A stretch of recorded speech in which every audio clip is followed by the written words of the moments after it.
Hello বন্ধুরা, অনেক দিদিভাই আমাকে বলেছে প্যাডেড ব্রায়ের ভিডিও দিতে, আবার অনেক দিদিভাই বলেছে সামনে হুক দেওয়া ব্রায়ের ভিডিও দিতে। তো তোমাদের সবার কথা মাথায় রেখে আজকে প্যাডেড ব্রা কিন্তু সামনে হুক দেওয়া ভিডিও নিয়ে আমি চলে এলাম। তো কিভাবে খুব সহজে এই ব্রাটি তৈরি করবে, তো তোমরা তার জন্য পুরো ভিডিও দেখতে থাকো। আমি এই ভিডিওর মধ্যে ভালোভাবে তোমাদেরকে সহজভাবে বুঝিয়ে দিয়েছি, তার জন্য তোমাদেরকে স্কিপ না করে পুরো ভিডিওটা দেখতে হবে। তো দেখো, প্রথমেই আমি এখানে 36 সাইজ ব্রা কাটিং করছি, তার জন্য দেখো 36 সাইজ প্যাড নিয়ে নিয়েছি। এরপর আমি দেখো কাপড়কে 4 পাট করে নিয়ে নিচ্ছি, আর এদিকের এবড়ো খেবড়ো অংশগুলো আমি কেটে বাদ দিয়ে দিচ্ছি। তারপর দেখো চারিধারে আমি যেহেতু 36 সাইজ ব্রা কাটিং করছি, তো 36-এর 4 ভাগের 1 ভাগ 9 ইঞ্চি করে চারিধারে কাপড়ে দাগ দিয়ে আমি 9 ইঞ্চি করে চৌকো করে আমি 4টে পাট কেটে নিলাম। এরপর দেখো কোনা করে আমি এক পাট থেকে কাপড় নিয়ে গিয়ে অপর পাটে জুড়ে দিয়ে আমি কোনা করে পাট করে নিলাম। এরপর দেখো একটা কোণ ধরে আমি 3 ইঞ্চি দূরে দাগ দিয়ে দেখো সোজা করে স্কেল দিয়ে এঁকে নিলাম। তারপর এটা কাটিং করে নিলাম। খুলে দেওয়ার পর ঠিক এরকম হলো। এরপর দেখো আমি এটাকে উল্টো দিকে মানে পাট করে নিলাম। পাট করে নেওয়ার পর আমি দেখো সেলাই করে নিচ্ছি। তো দেখো আমি পুরোটা দুবার সেলাই করে নিলাম, দিয়ে উল্টে দেওয়ার পর এরকম হলো। এভাবে আমি 4টে পাটি রেডি করে নিচ্ছি। এরপর দেখো কাঁধের জন্য যে বেল্টটা তৈরি করব কাঁধে দেওয়ার জন্য, তার জন্য দেখো আমি কাঁধের বেল্টের জন্য 18 ইঞ্চি লম্বা এবং 2.5 ইঞ্চি চওড়া করে দুটো পাট কেটে নিচ্ছি। এরপর দেখো কাপড়টাকে আমি দু পাট করে আবারও পাট করে দুটো ফিতে বানিয়ে নিলাম।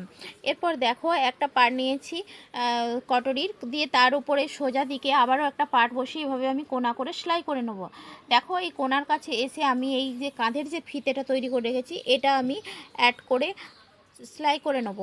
করে নেওয়ার পর এটা আমি শক্ত করে সেলাই করার জন্য দুবারও সেলাই করে এবার আমি উল্টো করে এটাকে দেখো এইভাবে কটরিটা আমার রেডি হয়ে গেল। তো এইভাবে আমি দুটো পার্টি রেডি করে নিচ্ছি।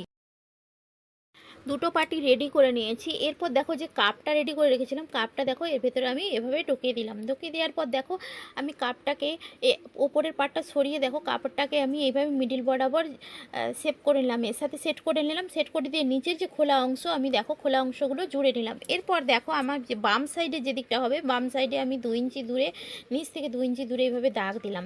এরপর দেখো একটা কাপড়ের টুকরো নিলাম, টুকরো নিয়ে এইভাবে পাট করে আমি কিন্তু সেলাই করে নিচ্ছি। করে নিয়ে আমি এটা উল্টে দেবো। তো দেখো আমি সেলাই করে নিয়েছি, এবার উল্টে দেবো। দিয়ে কিন্তু এটা হুকের ঘর হবে এই পট্টিটার উপরে আমার। তো এটা এভাবে আমি যে 2 ইঞ্চি দূরে দাগ দিয়েছিলাম তার সাথে আমি এটা সেট করে শক্ত করে কিন্তু সেলাই করে নেব। তো দেখো আমি 2-3 বার এটাকে দুবার করে এটাকে শক্ত করে আমি এখানটা সেলাই করে নিচ্ছি। এরপর দেখো বাড়তি যে অংশটা এটা কিন্তু আমি কেটে বাদ দিয়ে দিচ্ছি। এরপর দেখো আমি এখানটায় আমার হুকের ঘর হবে আর এদিকটাতে হুক বসবে, এইভাবে সেট হবে। এরপর দেখো আমি 2 ইঞ্চি চওড়া 10 ইঞ্চি লম্বা করে দুটো কাপড় টুকরো নিয়েছি। নিয়ে দেখো এই যে অংশগুলো এর নিচের দিকের যেহেতু কাটা অংশ এটা আমি পট্টি করে এটাকে ঘিরে নেব। তো দেখো আমি এর উল্টো দিকে সামনের দিকে একটু দুদিকেই একটু বাড়তি অংশ রেখে আমি এর উল্টো দিকে এটা বসিয়ে নিচ্ছি। তো দেখো আমি পুরোটা এভাবে দুদিকে বাড়তি রেখে এটা বসিয়ে নিলাম।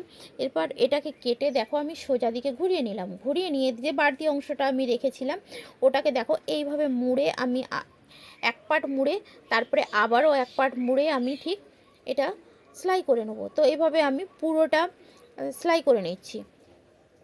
তো দেখো আমি এইভাবে পুরোটা সেলাই করে নিয়েছি। তো দেখো এরকম হয়েছে। এইভাবে ঠিক অপর পার্টটাও আমি রেডি করে নিচ্ছি। তো দুটো পার্টই আমি রেডি করে নিলাম। এরপর দেখো এর ওপরে যে দিকটাই আমি হুকের ঘরের জন্য পটি করেছি তো ওর ওপরে এটা বসিয়ে জাস্ট একটা ফলস সেলাই দিচ্ছি। এই সেলাইটা কিন্তু পরে আমি খুলে নেব।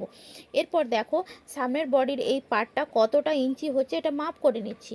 তো যেহেতু আমি 36-এর ব্রা কাটিং করছি তো এর কমর হচ্ছে আমার 31 ইঞ্চি। তো এদিকে আমি এর পার্টের মাপ পেলাম 18 ইঞ্চি। তো 18-র সাথে আমার আরও 13 ইঞ্চি দিলে তবে 31 হবে। তো তার জন্য আমি এটা এলাস্টিক দিয়ে কভার করব। আমি এলাস্টিক কেটে নিচ্ছি। তো আমি এখানে 13 ইঞ্চি এলাস্টিক নিচ্ছি না, যেহেতু এলাস্টিকটা স্ট্রেচেবল, তো তার জন্য আমি এখানে 11 ইঞ্চি, তার থেকে 2 ইঞ্চি কম নিয়ে 11 ইঞ্চি এলাস্টিক নিলাম। এরপর এলাস্টিকটা একটা কাপড় পাট করে তার উপরে বসিয়ে দোপাট করে তারপরে বসিয়ে ঠিক কাপড়টা কিন্তু এলাস্টিকের থেকে আমি 6 ইঞ্চি লম্বা বেশি নিলাম। এরপর কাপড়টাকে আমি উল্টো দিকে দোপাট করে একটু সেলাই করে নিলাম। এরপর যেভাবে দড়ি উল্টাই সেভাবে আমি কিন্তু কাপড়টা উল্টে নিলাম। এরপর এই যে এলাস্টিকটা সেফটি পিন দিয়ে আমি এভাবে পুরো এই যে লেসের মতো বানিয়ে রেখেছি এর ভেতরে ভরে দিলাম। দিয়ে দু সাইডে আমি মুখটা কিন্তু বন্ধ করে দিলাম। এইভাবে দেখো একটু টেনে দিলাম, এলাস্টিকটা জাস্ট ছড়িয়ে গেল। এরপর দেখো আমি যে ফিতেগুলো যে কাঁধের যে বেল্টগুলো বানিয়ে রেখেছি ওগুলো দেখো একটু ফাঁসের মতো এইভাবে করে আমি কিন্তু জুড়ে নিচ্ছি। তো দেখো এইভাবে জুড়ে নিলাম, আমি দুদিকটাই আমি এইভাবে সেলাই করে নেবো, আর দুদিকটা একই মাপের সেলাই করব। এরপর দেখো এই ফাঁসগুলোর মধ্য দিয়ে এই এলাস্টিকটা যে বানিয়ে রেখেছি এটা কিন্তু এইভাবে ঢুকিয়ে দিলাম এর মধ্যে। তো এরপর দেখো আমি এটাকে নিয়ে যে কটারিগুলো রেডি করে রেখেছি এগুলো এইভাবে বসিয়ে আমি কিন্তু সেলাই করে নেব। তো দুদিক এইভাবে সেলাই করে নিলে আমার কিন্তু ব্রাটা প্রায় রেডি হয়ে আসবে। তো তোমাদের ভিডিওটি কেমন লাগলো তোমরা কিন্তু কমেন্টে জানিও, ভালো লাগলে একটা লাইক করে দিও। অপর সাইডটাও এইভাবে আমি বসিয়ে দিচ্ছি। আর পরবর্তী ভিডিও পেতে পেজটি ফলো রেখো। আর আর কী ধরনের ভিডিও তোমরা আমার কাছ থেকে পেতে চাও তাও কিন্তু কমেন্টে জানিও। তো দেখো দুই দিকে আমি এভাবে সেলাই করে নিয়েছি। এরপর দেখো এই এলাস্টিকটা দেখো এভাবে বসিয়ে নিয়েছি, আর দেখো সামনে যে হুক বসাবো বলেছিলাম তো জোড়া অংশটা আমি এভাবে খুলে দিলাম। এরপর এদিকটায় হুক বসিয়ে নেবো আর এদিকটায় দেখো হুকের ঘর করে নেবো।